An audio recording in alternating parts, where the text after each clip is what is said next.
जय माता दी। कैसे हो आप लोग। आज एक देवी पचरा लेके आई हूँ, आप लोग सुनिएगा। पसंद आ जाएगा तो हमारे चैनल भी लाइक सब्सक्राइब आप लोग कर दीजिएगा। तो आइए।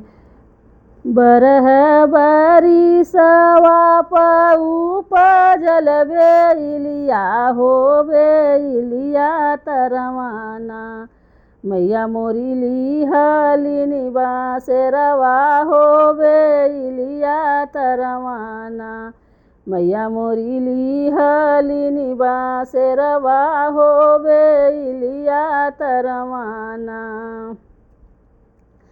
निदिया का मातल उह मालिया बेटुआ हो बेलिया तरवाना, निदिया का मातल उह मालिया बेटुआ हो बेलिया तरवाना, गजरा काहे नाली आईन हो बेलिया तरवाना, गजरा काहे नाली आईन हो बेलिया तरवाना।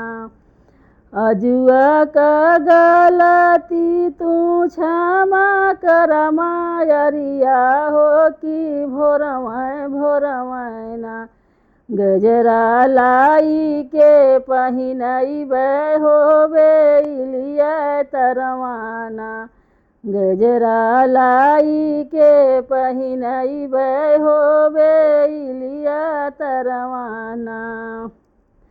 निदिया का मातल उह कहर बेटुआ हो बेलिया तरवाना, कलसा काहे ना भरवल हो बेलिया तरवाना, अजुआ का गलती तू क्षमा कर मायरिया हो कि भोरमैना, कलसा लाई के भरैबे हो बेलिया तरवाना, कलसा लाई के भरैबे हो बेलिया तरवाना।